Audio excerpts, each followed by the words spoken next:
I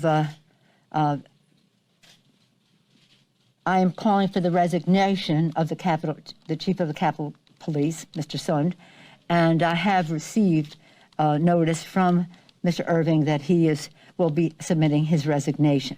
We have responsibility, Terry. We did not have any accountability for what was going on there, and we should have. This is ridiculous. You're going to ask me in the middle of the thing when they've already breached the inaugural stuff should we call the Capitol Police? I mean, the National Guard? Why weren't the National Guard there to begin with? Chief Sund, in your transcribed interview, you mentioned that you met with the House Sergeant at Arms regarding the National Guard prior to January 6th. Is that correct? Yes, sir. And who was the House Sergeant at Arms leading up to and on January 6th? That would be Paul Irving. And the House Sergeant at Arms is appointed by who? It was appointed at that time by Speaker Pelosi.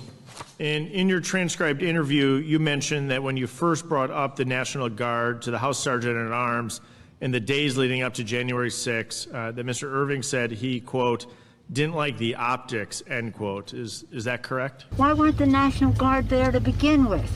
That is correct. He referenced being concerned for optics.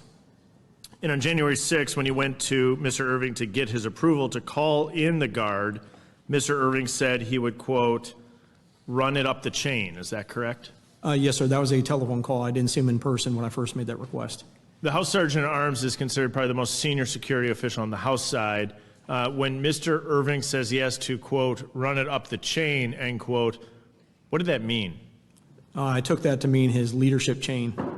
And who would be his leadership chain? If he's functionally the most senior security official on the House side, correct? That's his title. That's part of the title, the senior law enforcement official for the House of Representatives. But he would have been referring to the leadership team that goes up to Speaker Pelosi. But there was a failure of leadership at the top of the Capitol Police. So running up the chain would most likely, in your opinion, is through the Speaker's office and possibly to Speaker Pelosi? That would be where it ends, yes. But there was a failure of leadership at the top of the Capitol Police. In a press conference on January 7th, Speaker Pelosi called for your resignation on national television. I am calling for the resignation of the Chief of the Capitol Police, Mr. Sund, and I have received notice from Mr. Irving that he will be submitting his resignation. Speaker Pelosi also stated that she had not talked to you since the initial breach of the Capitol.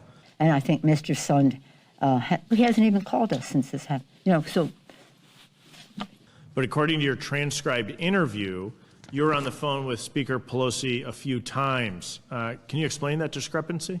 Yeah, that is correct. I spoke to Speaker Pelosi 3 times that evening. The first time when I went over to brief Vice President Pence at the secure location, I'd called House Sergeant at Arms Irving, told him I was going over to brief the Vice President. I was also going over to do a personal assessment of the Capitol. He said he wanted to get Speaker Pelosi on the phone. He made a phone call from his cell phone at approximately 5:34, where I first briefed Speaker Pelosi. The second call was when I left that location. As I was walking away, I met up with Mr. Stenger, and we started walking over to the Senate to go brief the Senate. When Jennifer Hemingway, I believe it was Jennifer Hemingway, handed me the cell phone, and it was Emily Barrett's cell phone calling her, and it was Speaker Pelosi on the other line. This is my second call with Speaker Pelosi, questioning the information I'd given to Vice President Pence about when we can get back into chambers.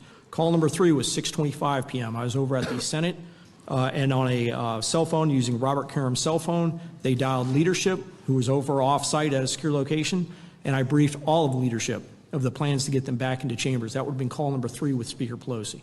Having said that, we have the after-action review, but it goes beyond the Capitol Police. It goes to the FBI. What was the shortcoming in their intelligence that they provided? It goes to the Department of Defense. How long did it take for them to respond or anticipate the need for the National Guard? It goes to many other elements of the executive branch, and I think we have to have a full review. We have responsibility, Terry. We did not have any accountability for what was going on there, and we should have. They thought that they had sufficient That resources. is not a question of how they have, they don't know. And in your transcribed interview, you mentioned that when you first brought up the National Guard to the House Sergeant at Arms in the days leading up to January 6, that Mr. Irving said he, quote, didn't like the optics, end quote. Is that correct? That is correct. He referenced being concerned for optics. They clearly didn't know, and I take responsibility for not having them just prepare for more.